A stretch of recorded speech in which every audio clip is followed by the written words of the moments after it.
Hello all, thank you for joining us today.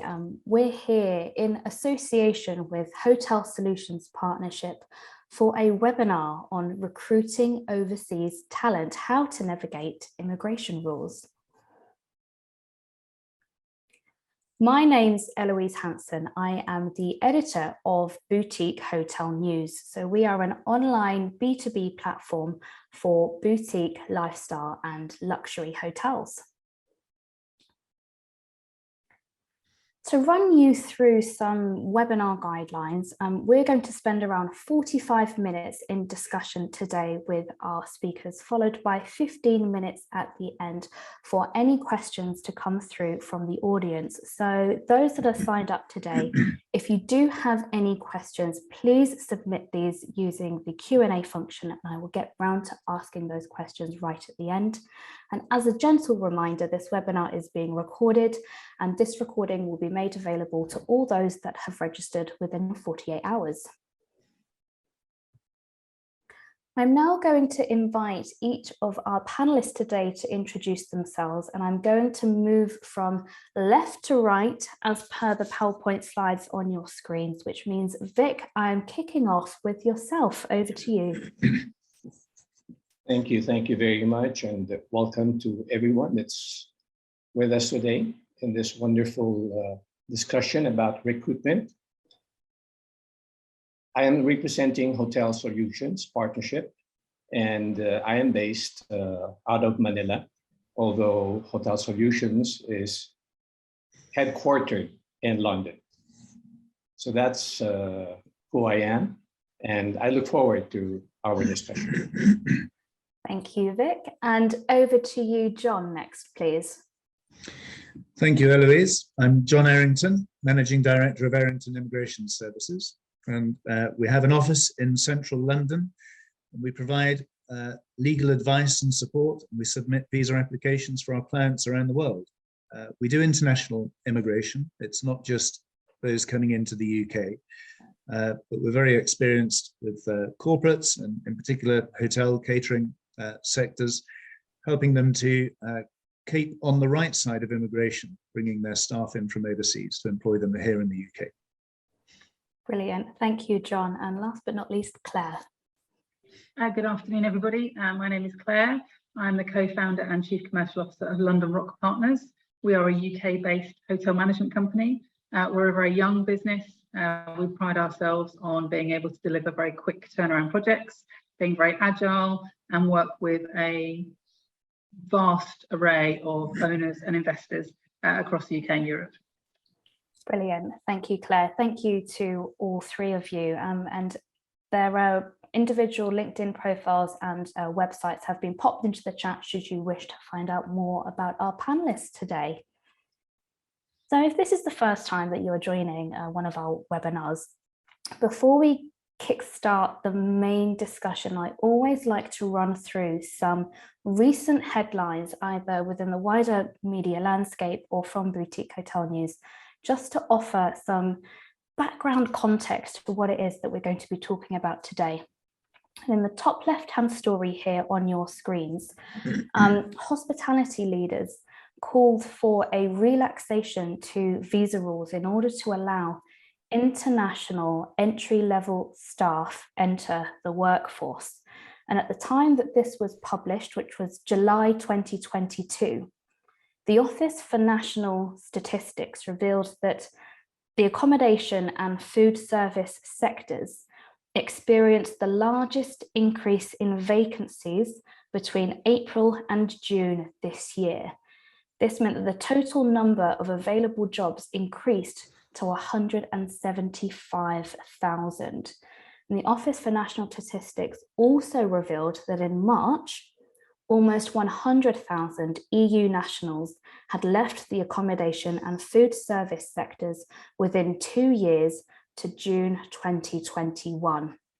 And a petition in the UK has recently been circulating, which called for a special visa to allow EU nationals come and work in the UK hospitality industry for up to 2 years. And the government has already responded to that petition, saying there is no plan to introduce a visa route for recruitment at or near the minimum wage with relatively short training. Businesses should invest in and develop the UK's domestic labour force. But what we are going to highlight today is exactly the routes that are available for hospitality businesses in the UK to recruit overseas talent. On the next slide, we have some stories that we have published on Boutique Hotel News. And at the top on the left are 2 podcast episodes that have gone live within the last month that explore different sides of the staffing challenge. And in the top episode, we discuss how leadership roles have evolved and developed to better meet the needs of employees. And in the episode underneath, it focuses on the recruitment and training processes and what needs to change within that process to tackle today's challenges. And you can listen to these podcasts on Apple Podcasts, Spotify, on the BHN website. But for now, we are going to remain firmly in the webinar world, and we are going to talk about how to recruit overseas talent and how to navigate these immigration rules. So I am going to kick off with a question to John, and I think it's quite a technical question. So John, I'm wondering if you could please just provide an overview of the main rules and regulations for UK business immigration. Thank you, Eloise. It's a huge subject, and it's not easy to condense it into any period of time, never mind a webinar like this. I think I'd start by saying 3 things. The immigration rules, firstly, the immigration rules are constantly changing, and they're changing at any period in history. But at the moment, they're changing especially quickly, partly because of post-Brexit environment, partly because of the world economy changing shape so much, and also more recently because of the new government that we have in the UK. So it's very easy to make assumptions about immigration policies that can actually go quite quickly out of date. And it is a statement of the blindingly obvious. It is very important to check on the latest regulations and requirements when recruiting overseas talent.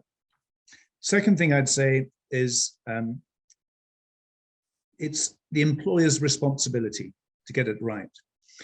Ignorance is no excuse, and it is very easy for the Home Office to find any instances of non-compliance or illegal employment of staff who don't have the correct permission in the UK. And it is the directors of any UK company who will ultimately be held liable for any mistakes. The third thing I'd say is that in the UK, the legal system works on the basis that one is innocent until proven guilty. So if you murder somebody in the UK, you're innocent until the date on which a court finds you guilty and you're convicted of that murder. But immigration is the one aspect of UK law where the opposite is true. The Home Office assume guilt, and the burden of proof to show that one is innocent is on the individual, the person applying for the visa or the business employing overseas staff. And this is a good thing to remember because whenever you're submitting an application, it's best to go over the top on the supporting evidence and absolutely nail all requirements and really exceed expectations, because otherwise it is very easy for the decision-making case officers to refuse applications. So having said those 3 things, in 2008, the UK introduced a points-based system for immigration. And you might still hear dopey politicians saying we should have a points-based system. Well, we do. We've had it since 2008. And we actually copied the Australian and Canadian systems. And there's a very clear set of rules that govern employment of overseas staff in the UK. The most common routes are through the sponsor licensing system, whereby any organisation that's based in the UK that wishes to employ overseas staff or have overseas citizens working on their premises need to apply generally for a license in order to be able to sponsor their employment in the UK. The one main exception to this is where the individual who's applying for the role has their own right to work in the UK. And that might be because they're married perhaps to a British citizen, or they've been granted settlement and they're allowed to live and work permanently. But otherwise, it's generally the employer's responsibility to sponsor their employment correctly in line with the immigration rules. Mm-hmm. So we'll talk about sponsor licensing a little bit later on, and the various routes in through a sponsor license. I think the other thing to say is that whilst the immigration rules are changing, most of the concepts stay the same. And it's actually outside the immigration rules. In general employment law requirements, it's very important that any business operating in the UK understands that all of its staff have the right to work in the UK. So if you employ British citizens, you still have a number of obligations to check that they're British and keep records on file. In particular, a certified copy of their passport. It doesn't have to be formally attested, it doesn't have to be notarized or attested by a solicitor, but a copy of the passport that shows that they're British or they've earned the right to work in the UK by previously applying for settlement. So those are the main parts. I'm sure there'll be specific questions. And there are subcategories under the sponsor licensing that allow the applicants to stay for a certain period of time. Thinking from your candidates' perspectives, most of them will probably want to settle permanently in the UK. And whilst the government has opened up some of the visa categories to make it easier for people to come and work in the UK, they have been rather tight on allowing people to come and work in the UK on a visa category that allows them subsequently to settle permanently. Normally it takes 5 years in a qualifying visa category before an individual can apply to settle permanently. But as you could imagine, from your employment candidate's perspective, they'd be very keen to be able to settle after they've been working here in the UK. And quite often we find that that's an attractive recruitment offer that companies will make to their staff. Brilliant. Thanks, John. Thanks for that overview. I'm going to come to Claire next, because I'd like to ask the question about it from an employer's point of view. I mean, what do you think needs to change in order to make recruitment easier for UK hospitality businesses? I think irrespective of whether you are recruiting from the UK or indeed abroad, we need to change the narrative. I think the days of people thinking, and forgive me, the days of people thinking that hospitality was sexy are long gone. And it's really important that we talk about, there are some great stories to be told in UK hospitality. There are some great examples of incredible career paths, incredible growth, and hospitality isn't just working in housekeeping or working in food and beverage. There are corporate career paths that mirror, and the skill set is brilliant for lots of different roles. And we don't talk about that very well at all, actually, as an industry. In fact, we're rubbish at it. And I think when you start thinking about how your brand, be that your independent brand or your global brand, can support you, it's about understanding your values when it comes to recruitment and retention, what that means, what it looks like. The days of giving someone a great salary and then accepting the role are long gone. People want to know what the package is, what the inclusions are, how you're going to look after them, how you're going to make them feel. And we take it for granted. Everyone on this call is in hospitality in some way, shape or form. And we all take all the perks for granted because we've been doing it for so long, we've kind of forgotten what it would be like to not have them. But if you're trying to attract a new candidate, the things that we see, the things that we learn, the people that we meet is unlike any other career path, in my opinion. And so I think we need to retell the narrative, get some great stories out there about UK hospitality and some great career stories. And I think that would have a huge impact on how candidates feel when they're coming into the market. I've heard a story recently.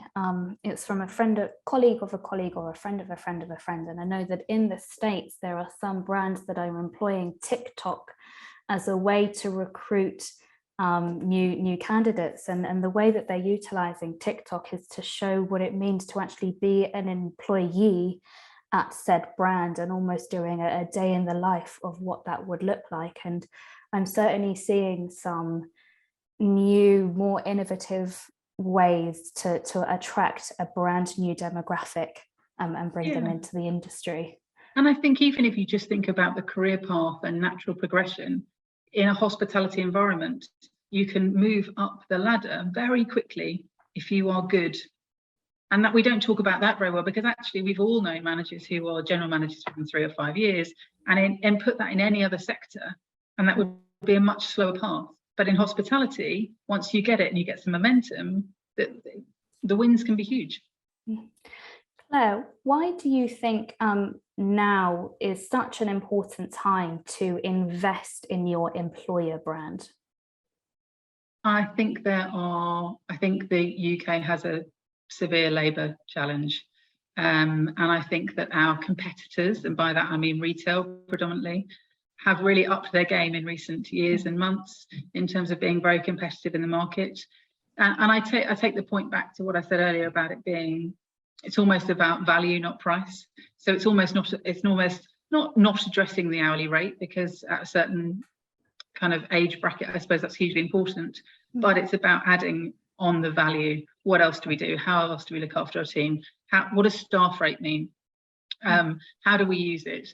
What does the progression look like? I think how we define our brand is how we make people feel, and we just have to work out how we do that in a marketing way. We have to, how we all feel about hospitality, and we wouldn't be doing it if we didn't like it. How we all feel about it is what we have to convey to a new audience. And I think we don't do it very effectively in schools and colleges, because it's not necessarily in the UK recognised as a great career path. Whereas actually those transferable skills can very quickly move you across to lots of other roles. And that's the bit I think we need to play harder on from a recruitment brand perspective. Mm-hmm. Thanks, Claire. I'd like to come back to John to talk about the visa options. You mentioned earlier that there's the sponsor licensing system, but could you maybe talk in detail about what those options look like for migrant workers in the UK? Certainly, and I'll answer one of the questions that popped up there about how to get a license. How does a company qualify? The point about the sponsor license is that it removes some of the decision making about the candidate's eligibility for the role from the Home Office. So it's good to think of it in this way, that when a business applies for a license, they're really applying to the government for permission to make a lot of their own decisions about how to recruit staff from overseas. And the point is that for a company to secure a sponsor license, they have to show that they're well governed, they're well established, and it's the sort of organization that the government can trust to take some of those decisions. There's a list of criteria. If somebody phones up and says, what do we need to do? How do the timeframes work, etc., especially for a new business? I would generally say that until or unless the business has a UK business bank account and is showing normal signs of trading, if you're not at that point, you won't be able to apply for a license successfully. So that sort of dictates the timeframes. Of course, you can set up a business fairly quickly, but it takes longer to open a bank account. And some of the other criteria that are required are you have to be registered with Her Majesty's Revenue and Customs. And as you can all understand, if you're compliant with your tax requirements and reporting, that is a quick way to show the UK Home Office that you're trustworthy when it comes to sponsoring overseas staff to work for you. The sponsor license application process itself, it's normally a sort of 8 to 12 week time frame. This summer, the Home Office have been rather slow across all fronts. Visa application times have been pushed out for all sorts of reasons, but normally it takes about 8 to 12 weeks for the government to approve the sponsor license. And then once the company has the sponsor license, there are a couple of key characters. First, and possibly the most important in terms of responsibility and liability, is the authorizing officer. And this is the person in the company whose name is on the license, and it's the person who carries the can if anything goes wrong.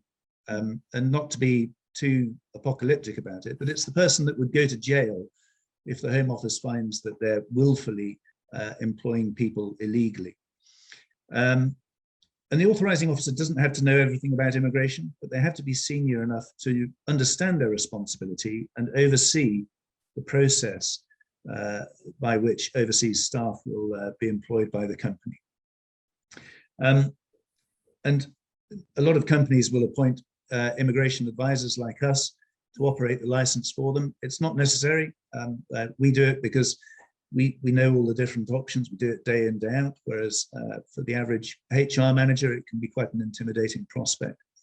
But once the license has been issued, there will be a level 1 user, as it's called, somebody who can operate the license and who can allocate certificates of sponsorship.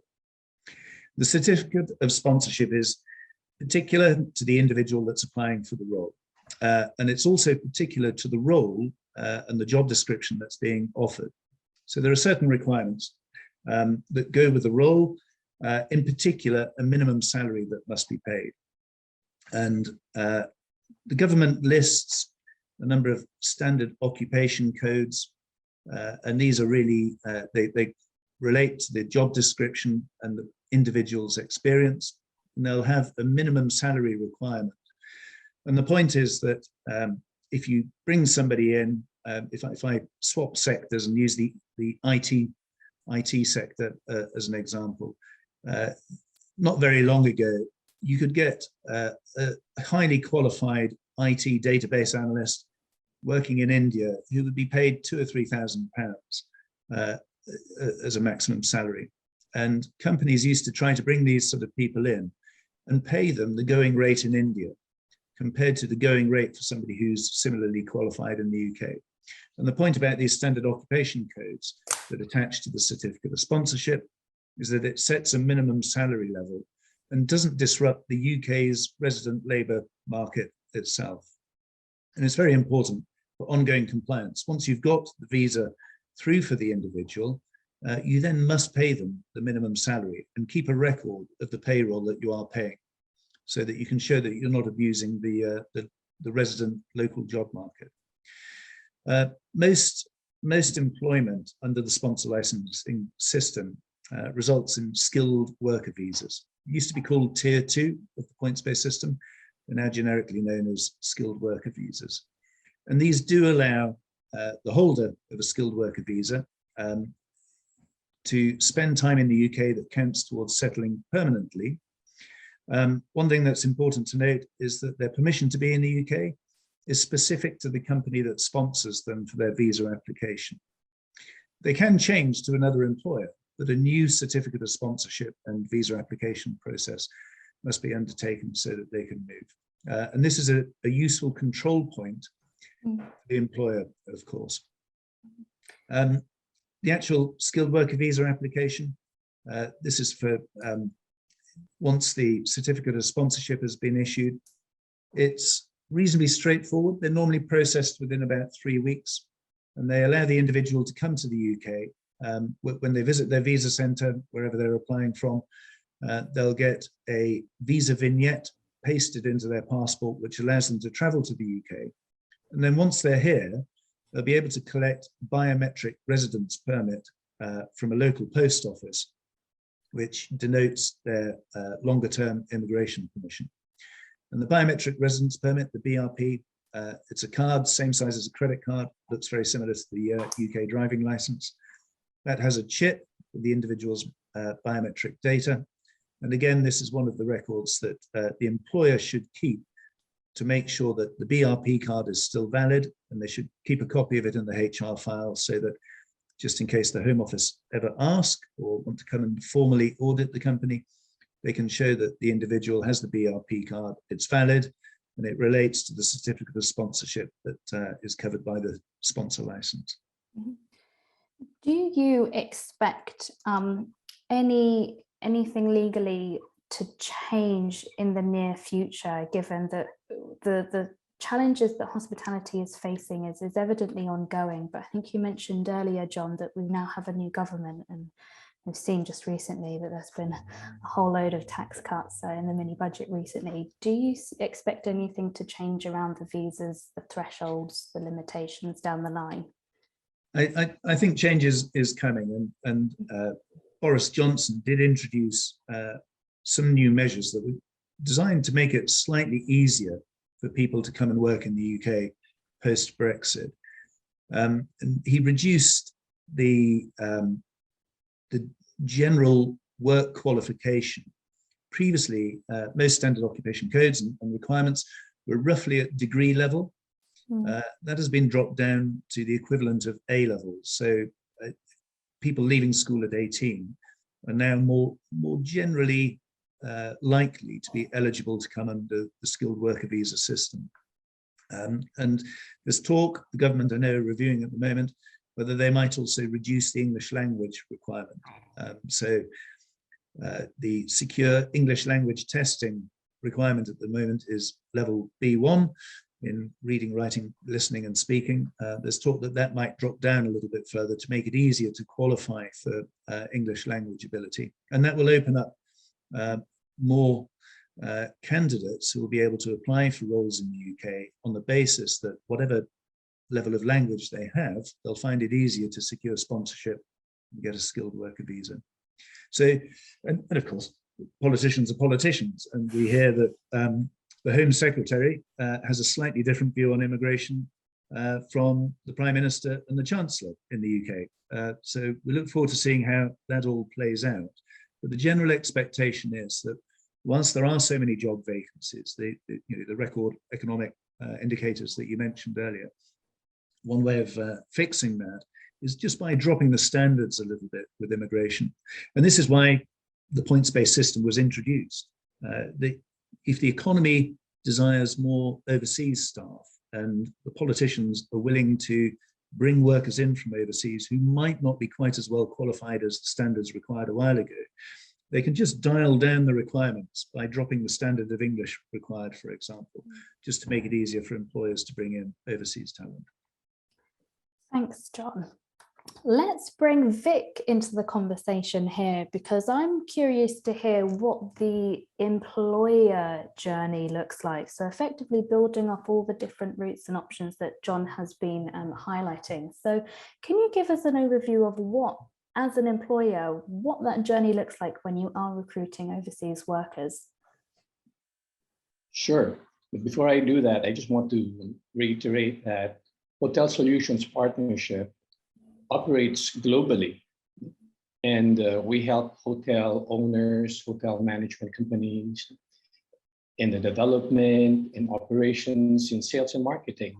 And recruitment is just one part of the big picture of what Hotel Solutions Partnership really is.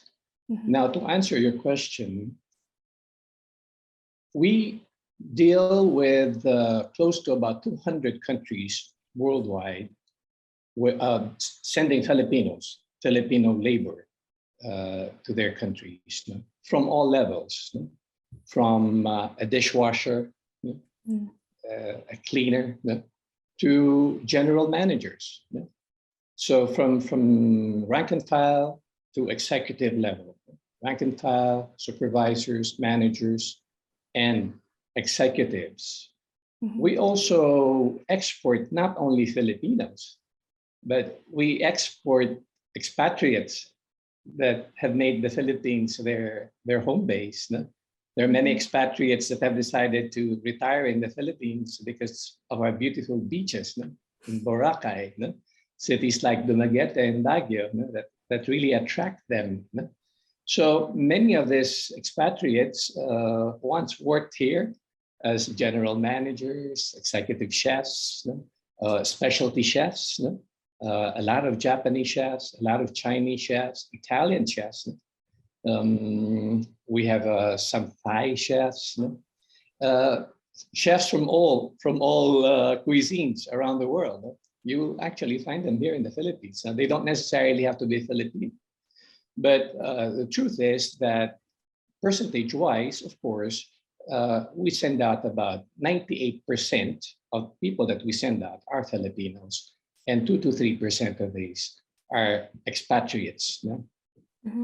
Now, the journey is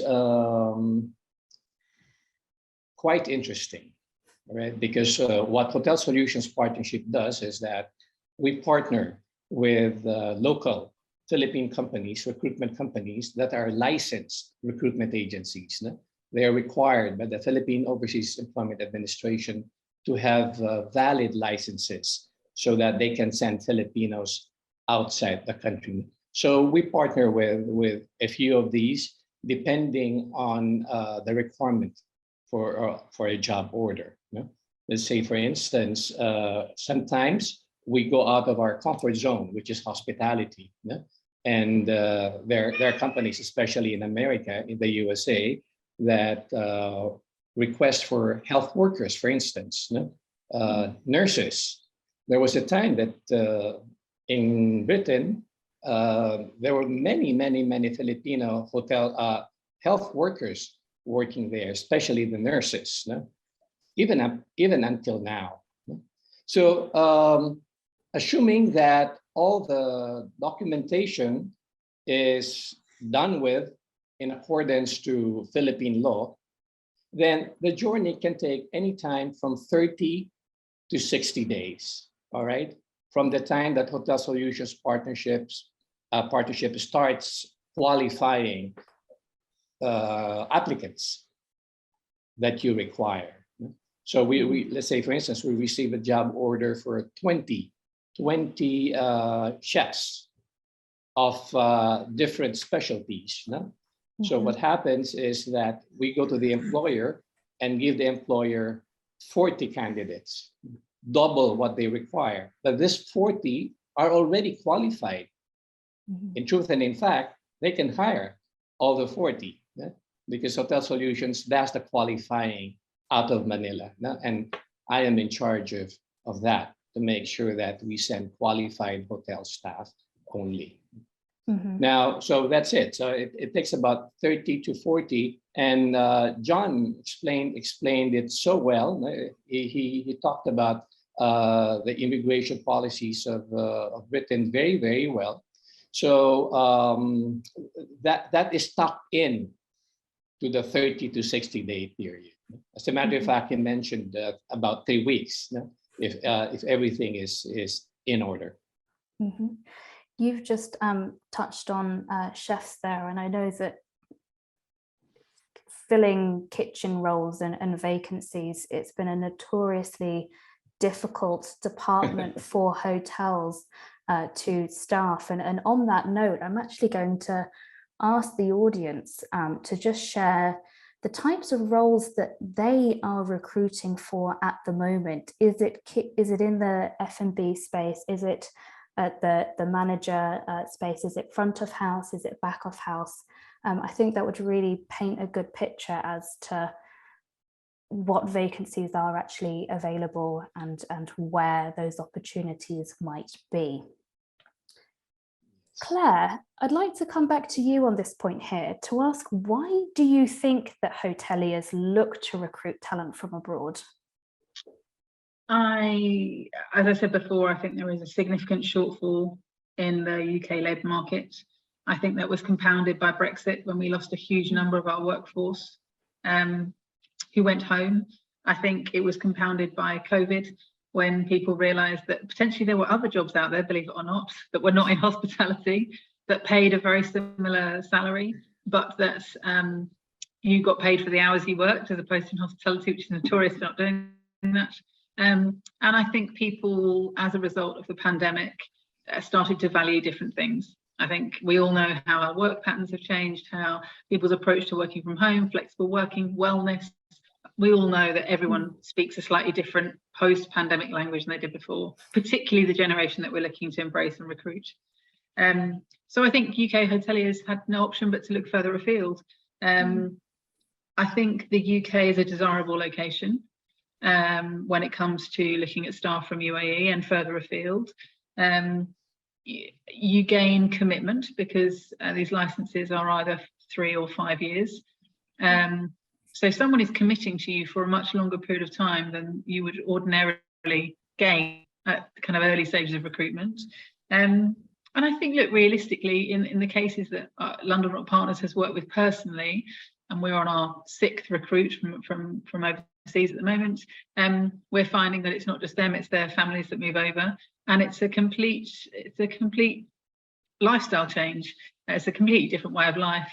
And like I said, the UK is a very, very desirable location for that.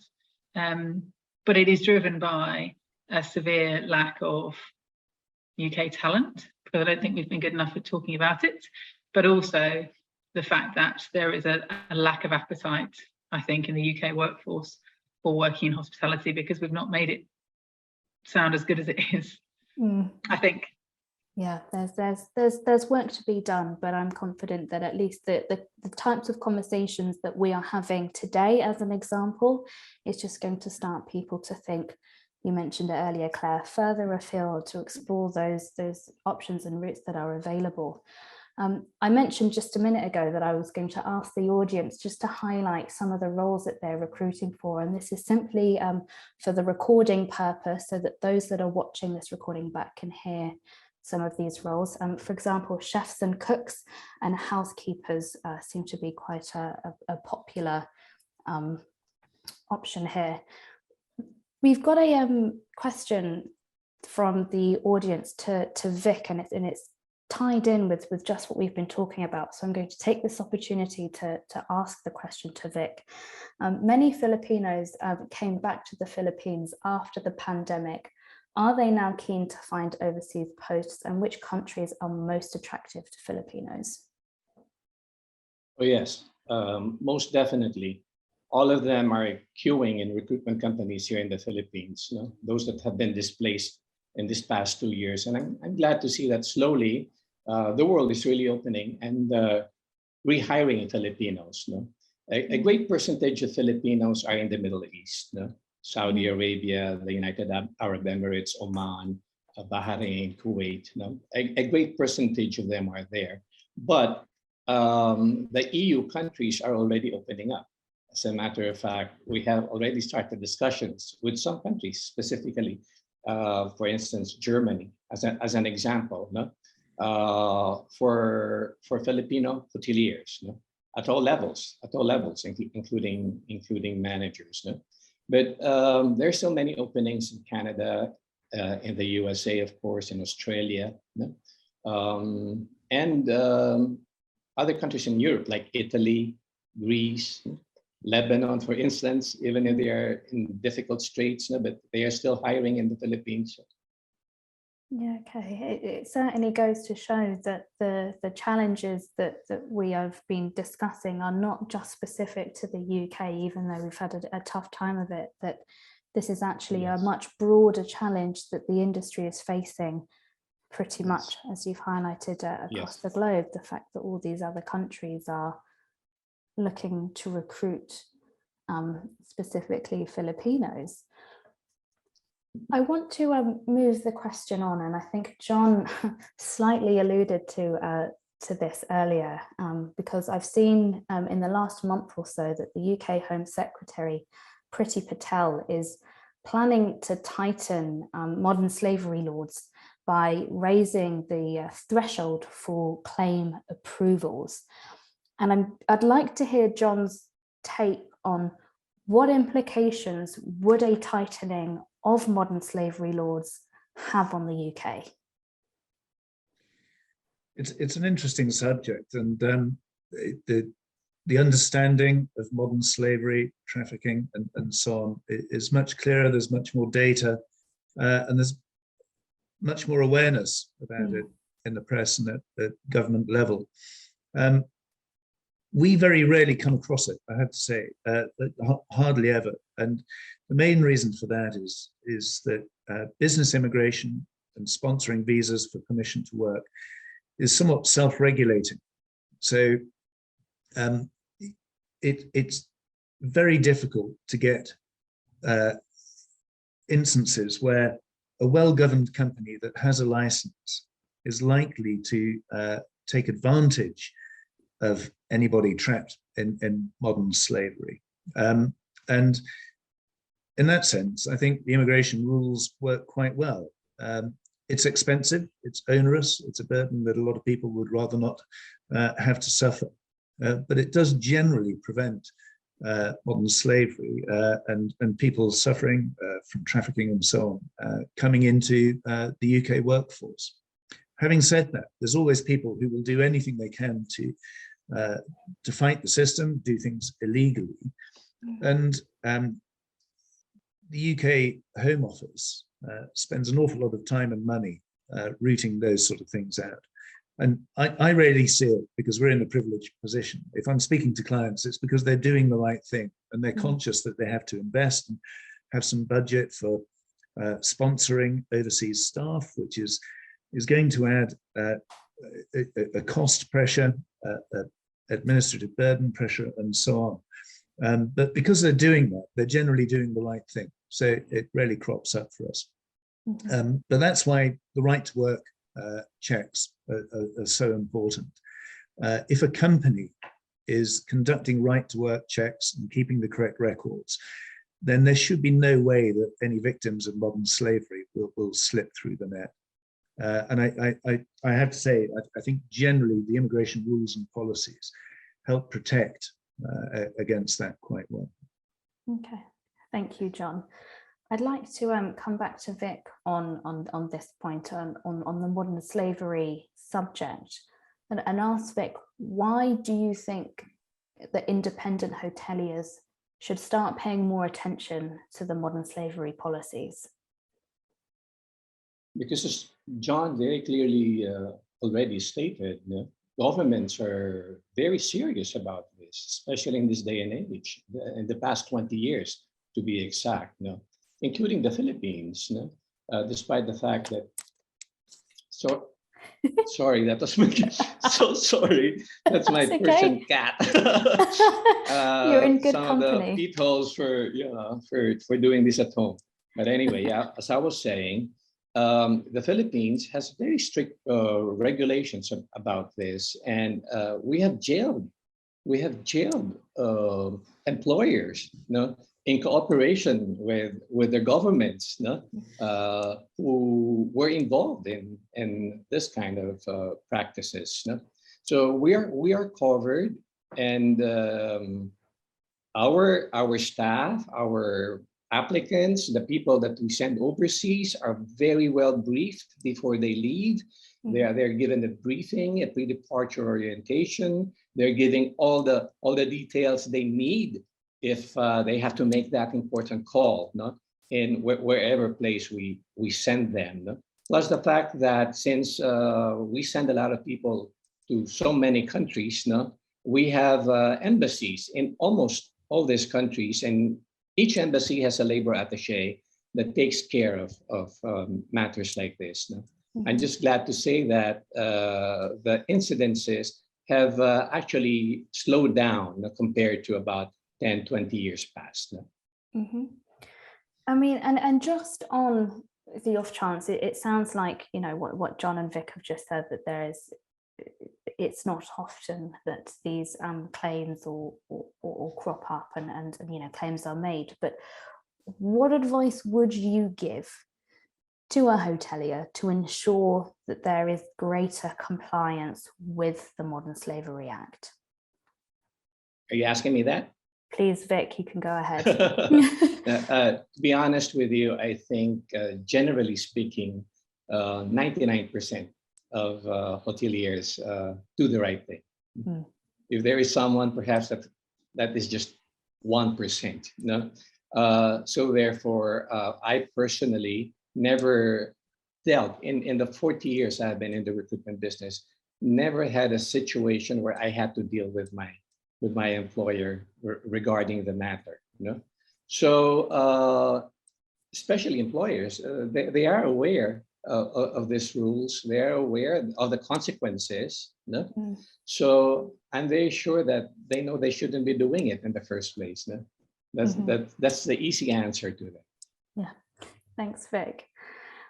We've had a question come through from the audience, and I know, Claire, you've already responded to it. So I'm wondering if we could maybe discuss this in a bit more detail. But how do we get our adverts to reach candidates outside of the UK, and what job boards do other countries look at? I think, Vic, you would also be quite well placed to answer this question. But Claire, simply for the recording, for people who might be watching this webinar afterwards.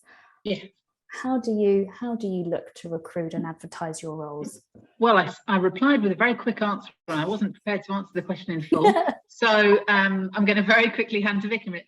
We use Caterer Global, which is exactly the same principle as caterer, and indeed in all the posting boards that everyone uses on a very normal basis. It's just on a global platform. Vic. Thank you. Okay, Hotel Solutions Partnership uses a Facebook group called Filipino Hoteliers Worldwide. And we have about 250,000 members, all Filipinos working all over the world. And this group was enacted in 2008. I'm the founder. I head it. And I know many of those that are there, of course, not the 250,000, but every time that we need any position from top to bottom, that's what we use. And we really get great results. Of course, we also use LinkedIn, because in LinkedIn, we have another version of Filipino Hoteliers Worldwide. Of course, since LinkedIn is smaller, so we have fewer members there, close to about 5,000. Brilliant. Thank you, Vic. John, I'm coming over to you next, please. And you may have seen this crop up in the chat, but it looks like you might be our man for this question. Does receiving a sponsored post automatically allow one to bring a spouse even if they won't be working? Not quite automatically, but if a certificate of sponsorship is issued by a UK company's license, then the applicant for the skilled worker visa can bring their dependent spouse and under 18-year-old children. So it's not automatic, they have to apply, and every individual's application is judged on its own merits, but they would apply as the dependent of the main applicant. And as long as the main applicant comes, they can bring their spouse and under 18 children. The spouse and under 18-year children can't come before the applicant does, but with or afterwards is absolutely fine. There is quite a lot recently, we're seeing quite often, there's more and more assessment of whether marriages are genuine and relationships are genuine. And quite often, as a result of the pandemic, we see a lot of people getting married in the consulates in different countries around the world. And you've got to check very carefully whether that is a legitimate marriage in the views of the UK government.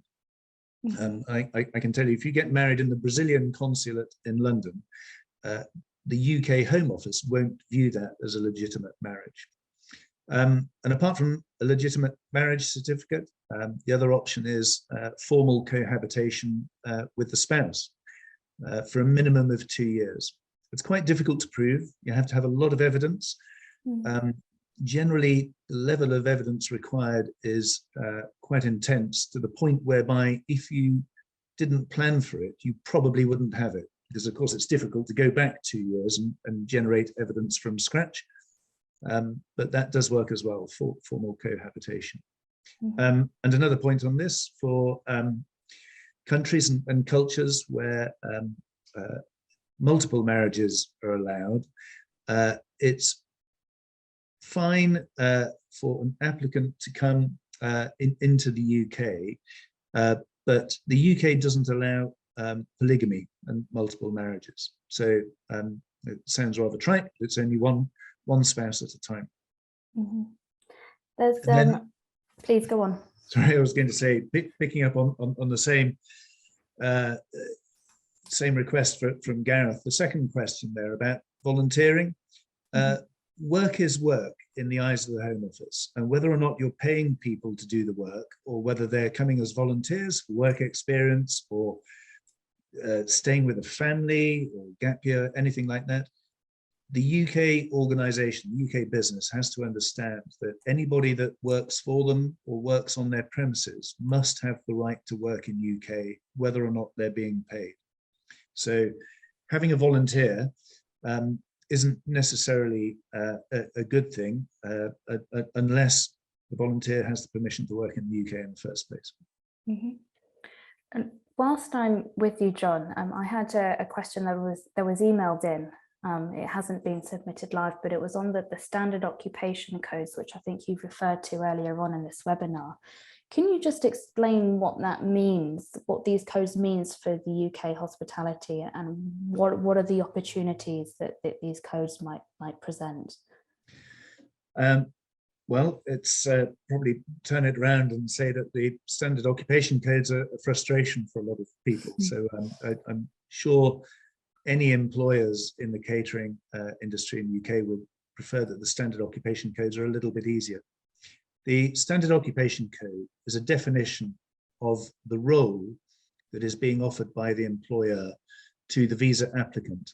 And it allows the UK Home Office to benchmark salary requirements and experience requirements against what the resident labour market, so British citizens and people who've already settled here, would expect. So it is rather limited for the catering industry.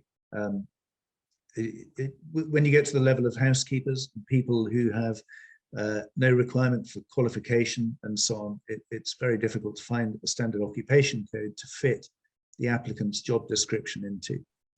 But it means once a standard occupation code has been identified, that's a requirement for the allocation of the certificate of sponsorship and the visa application subsequently.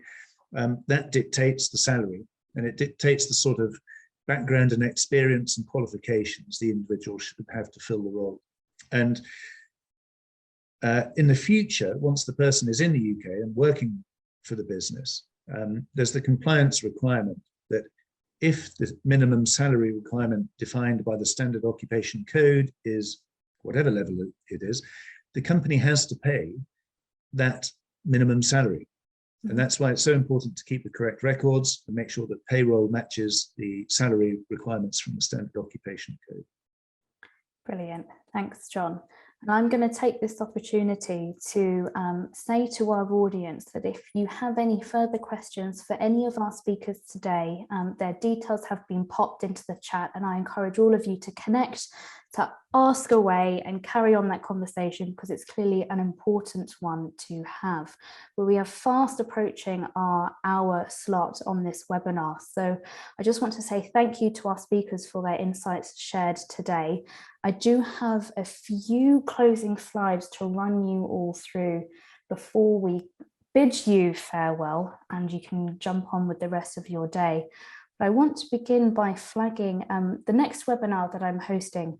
It's called The New Paradigm of Business Travel, and it's taking place on the 10th of October at 2 o'clock UK time. And if you would like to tune in and learn some more insights about that space, the link to register has been popped into the chat. And if you're interested in working with us, be that on the webinar front or with the podcasts and the regular news items that we publish on Boutique Hotel News, please do drop my colleague Katie a line. Her details have been popped up on your screen, and also her email address has been added into the chat for you.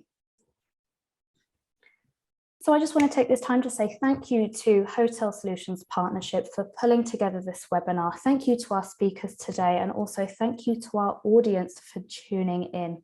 We're going to leave this webinar open for an additional 2 minutes to allow our audience to follow up on any of the links that we have popped into the chat today. But otherwise, once again, thank you. Enjoy the rest of your afternoons. Vic, I bid you good night. Thank you for taking the time with us today. And I'll see you all again very soon. Good night from the Philippines. Thanks, Eloise. Take care. Thank you, Eloise. Bye.